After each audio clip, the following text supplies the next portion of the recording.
အားလုံးပဲမင်္ဂလာပါ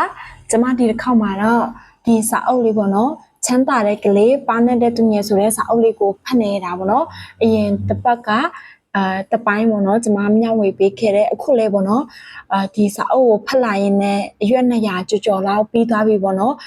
ကြံတော့ကြံသေးတယ်ဆိုတော့ကျမဒီတစ်ခေါက်မှာတော့ဒုတိယပိုင်းအနေနဲ့ဒီဟာလေးကို sharing လုပ်ပေးသွားချင်ပါတယ်ဆိုတော့ကျမပြန်ပြောရမယ်ဆိုရင်ဒီစာအုပ်ရဲ့စာရေးသူကညီညီနိုင်ဖြစ်ပါတယ်။စာမျက်နှာကတစ်ကနေ388အထိရှိပါတယ်။စာရွေးသူရဲ့ရွေးချက်ကဒီစာအုပ်မှာမိဘတွေအတွက်တာသမီတွေကိုစာတော်ရုံတာမကစီးပွားရေးအသိဉာဏ်ကြွယ်ဝလာအောင်သင်ကြားပေးဖို့ရည်ရွယ်တယ်။ခေတ်နဲ့အညီပညာအသက်မွေးဝမ်းကြောင်းရှာတွေ့ဖို့အတွက်ကူညီတယ်။ဆိုတော့ဒီဖတ်ခဲ့တဲ့အရင်တစ်ခေါက်ကမဟုတ်ဘဲနဲ့ပေါ့နော်ဒီတစ်ခေါက်ဖတ်ခဲ့တဲ့ထဲမှာသဘောကျရတဲ့ပြီးတော့မှအရန်စိတ်နဲ့ထိတွေ့ရတဲ့အစာချောင်းလေးတွေကိုလည်းဝေမျှပေးသွားချင်ပါတယ်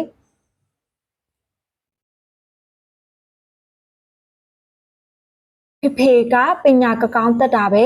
မေကလည်းပညာတတ်တရားပဲဘာဖြစ်လို့မချမ်းသာကြတာလဲအဲ့ဒီအစာအကျွေးတွေတပုံကြီးတင်နေသေးတယ်ကျွန်တော်တော့နားမလဲတော့ဘူးတားဘလို့မှနားမလဲနိုင်တော့ဘူးမေ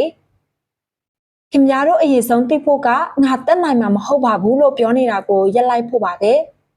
လူစင်းရဲတွေစင်းရဲတာကဘာမှမဆန်းဘူးကွာဘာကြောင့်ဆိုသူတို့မှာစင်းရဲမဲ့စိတ်ကူးတွေနဲ့စင်းရဲစေတဲ့အကြံတွေပဲရှိလို့ပေါ့တထေးဖေကပြောတတ်ပါတယ်မင်းလူစင်းရဲတွေကိုချမ်းသာအောင်လုပ်ဖို့တင်ပေးလို့တော့ဘယ်တော့မှမရဘူးကွာချမ်းသာပြီးသားလူကိုပိုချမ်းသာအောင်ပဲတင်ပေးနိုင်မယ်စင်းရဲဖေပြောနေကြကတော့ငါတစ်သက်လုံးချမ်းသာမှာမဟုတ်ဘူး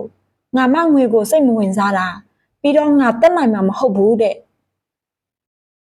ဘဝဆိုတာကြမ်းတမ်းလာတဲ့စစ်မြေပြင်နဲ့မချပါဘူးဒါပေမဲ့ကိုပိုင်ညံစွမ်းညံစမရှိဘူးဆိုရင်တော့ပညာရေးမချွန်နိုင်တယ်လို့ချမ်းသာနိုင်မှာလည်းမဟုတ်တဲ့အတွက်ပိုကြမ်းတမ်းခက်ထိုင်တဲ့တိုက်ပွဲတွေကိုရင်ဆိုင်ရမှာသိချပါတယ်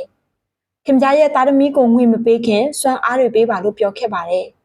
သူတို့ဟာအဖေတက်လောက်ခအရင်ရကြတယ်လို့ပိုလဲရကြတယ်ဘာကြောင့်လဲဆိုတော့လုပ်ငန်းရှင်ဟာသူ့လုပ်ငန်းအောင်မြင်ရေးအတွက်ကနဦးမှာစွန့်လွတ်အနစ်နာခံဖို့လိုတဲ့အတွက်ပဲဖြစ်တယ်အရင်ဆုံးကတော့အလုပ်သမားတွေကငွေရဖို့တာလောက်ကြတာဖြစ်ပြီးငါကပိုင်ဆိုင်မှုတစ်ခုကိုတိဆောက်ဖို့လုပ်တာကြောက်ပဲသူတို့ဟာနှုတ်ပြုံငယ်ရွယ်တဲ့အရွယ်နဲ့မလိုက်အောင်ကြွယ်ဝချမ်းသာသူတွေရှိပေမဲ့ထောင်လာမောက်ကြွားမှုဘဝင်မြင့်မှုအေးဆက်စိန်ကမှုမထင်မဲ့မြင်မှုနိုင်မှုတွေလုံးဝမရှိပါဘူးအင်မတန်တင်မှုယဉ်ကျေးတဲ့ပုံစံတွေပဲလွမ်းနေပါတယ်လုံးမယ်မားမယ်ပညာရှင်တွေနဲ့တိုင်ပင်မယ်စာအုပ်နဲ့တိတ်ခွေတွေထက်ကကိုဘာမားတယ်လဲဘာကြောက်မားတယ်လဲသိအောင်တင်တယ်ချွေရင်အားနဲ့ချက်တွေပြုတ်ပြင်အားဖြစ်တယ်ဒီလိုနဲ့ကျွန်တော်ဟာထိတ်တန်းဈေးကွက်ရှာသူဖြစ်လာတော့တာပေါ့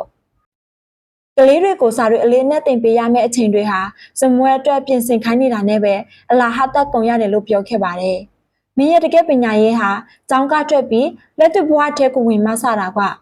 မိဘတွေဟာတနစ်ကထက်ဒီနေ့ပိုတော်ဖို့လိုပါတယ်။ဘာကြောင့်ဆိုတော့သားသမီးတွေကပိုတော်နေကြလို့ပါပဲ။အလုပ်တင်မြဲရေးကိုအာမထားပါနဲ့။ခင်ဗျားတို့စီးပွားရေးကိုကုမ္ပဏီကတာဝန်ခံမယ်လို့မထင်ပါနဲ့။အငင်းစားယူချိန်မှာအစိုးရကဆော့ရှောက်ပေးဖို့ကြီးမမျှော်လင့်ပါနဲ့လို့ကျွန်တော်ပြောတဲ့အခါလူတွေကမျက်နှာမဲ့သွားတတ်ကြတယ်။အဖေနှစ်ယောက်စလုံးကအမြင်တွေစူးရှာတယ်။သူတို့သင်ခန်းစာပေးတဲ့အချက်တွေမတူကြပေမဲ့အတွေ့အကြုံကနေသင်ခန်းစာယူရတယ်ဆိုတဲ့သဘောချင်းတစ်ထက်တည်းပဲ။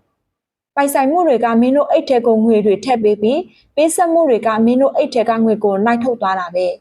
ငါ့ဝန်ထမ်းတွေအလုံးမနာနိုင်ကြတာကသူတို့ဟာပေးဆက်မှုတွေကိုပိုင်ဆိုင်မှုအမှတ်နဲ့တတ်မှတ်နေကြလို့ပဲဒီတော့လှဆင်လို့ပိုင်ဆိုင်မှုလို့ထင်ခဲ့ကြတဲ့ပေးဆက်မှုအတွက်အကျွေးတွေရှင်းနေရတာနဲ့အရှင်လက်အစားခံနေကြရတယ်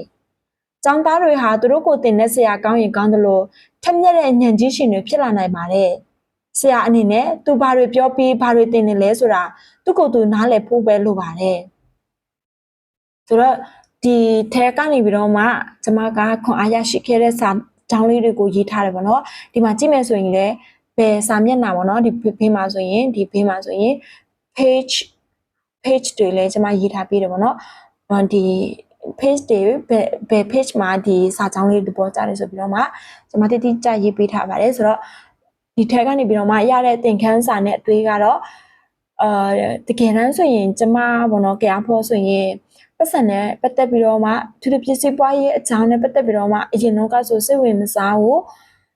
မလစ်လာချင်ဘူးပေါ့နော်ပြီးတော့ဘယ်လိုလဲတထေးလို့နေတာထက်ဒီတိုင်းကိုရဲ့ရှင်းနေတဲ့ပုံမှန်ဘဝနဲ့အဆင်ပြေတယ်လို့ကြားဖို့ကအမြဲတမ်းစဉ်းစားတယ်လေ ဒါပေမဲ့ဒီစာအုပ်ဖတ်ပြီးတဲ့အခါမှာဆိုရင်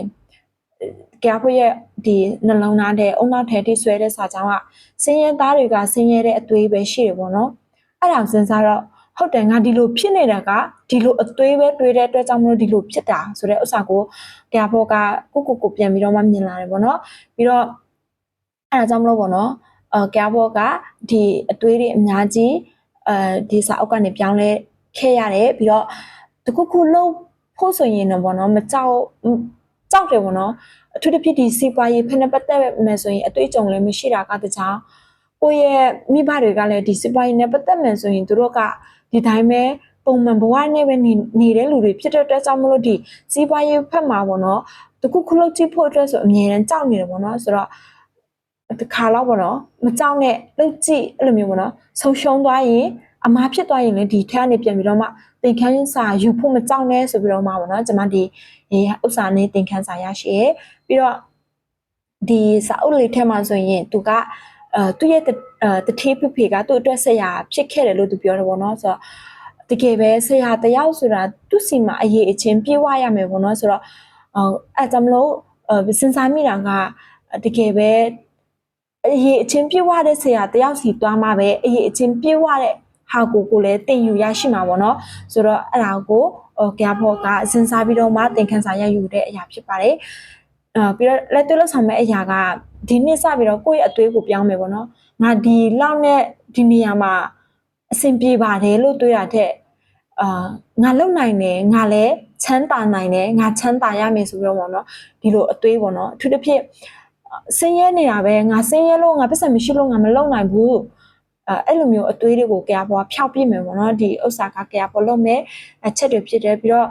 အခုချိန်ကစပြီးကိုက